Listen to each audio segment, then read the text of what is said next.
పాఠాలు చెప్పి విద్యార్థుల్ని తీర్చిదిద్దడమే కాదు, తనకు తెలిసిన మ్యాజిక్ విద్యతో ప్రజల్లో చైతన్యం తీసుకొస్తున్నాడు ఓ ఉపాధ్యాయుడు. ఎయిడ్స్ మహమ్మారిపై తన వంతు పోరు చేస్తూ ప్రజల్లో దానిపై అవగాహన కల్పించేందుకు ప్రయత్నిస్తున్నాడు. ఆ ఉపాధ్యాయుడి కృషిని యూనిసెఫ్ గుర్తించి డాక్యుమెంటరీని కూడా రూపొందించింది. తూర్పు గోదావరి జిల్లా రావి గ్రామానికి చెందిన చింతా శ్యామ్ కుమార్ రావులపాలెంలో ఉపాధ్యాయుడు.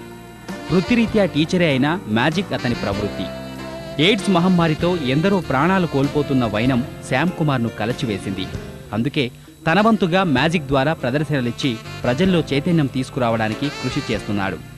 శ్యామ్ కుమార్ కళ్లకు గంతలు కట్టుకుని బైక్ నడపడం ద్వారా శృంగారంలో గుడ్డిగా పాల్గొనకండి అనే సందేశం ఇస్తున్నాడు. తాను కళ్లకు గంతలు కట్టుకొని కూడా సురక్షితంగా గమ్యం చేరినట్లే కొన్ని జాగ్రత్తలు తీసుకోవడం ద్వారా ఎయిడ్స్ భూతం బారిన పడకుండా ఉండవచ్చనే సందేశం ఇస్తున్నాడు. అంతేకాకుండా భావితరాలు బాగుండాలనే ఉద్దేశంతో పాఠశాలల్లో విద్యార్థులకు ప్రదర్శనలిస్తూ వారిలో చైతన్యం తెస్తున్నాడు.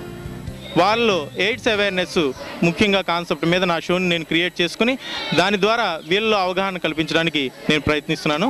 మరి అదే సందర్భంలో మరి యూనిసెఫ్ వాళ్ళు ఎయిడ్స్ కంట్రోల్ సొసైటీ వారు నా యొక్క షోల్ని చూసి స్పందించి నాకు 2005-2006లో యూనిసెఫ్ బెస్ట్ టీచర్ అవార్డుని ప్రదానం చేయడం జరిగింది. ఈ ప్రదర్శనలు తమనెంతో ఆకట్టుకుంటున్నాయని పాఠశాలల విద్యార్థులు అంటున్నారు.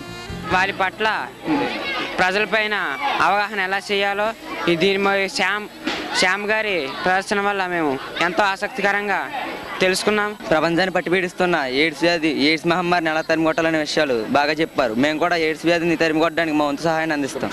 ఎయిడ్స్ పై శ్యామ్ కుమార్ సాగిస్తున్న పోరాటం పలువురి ప్రశంసలు అందుకుంటోంది. అంతర్జాతీయ సంస్థ యూనిసెఫ్ అతని కృషిని గుర్తించి ఉత్తమ టీచర్ అవార్డును అందజేసింది. అంతేకాక శ్యామ్ ప్రదర్శనలన్నీ ఓ డాక్యుమెంటరీగా రూపొందించింది. శ్యామ్ కృషికి గుర్తింపుగా అనేక సన్మాన పత్రాలు కూడా లభించాయి.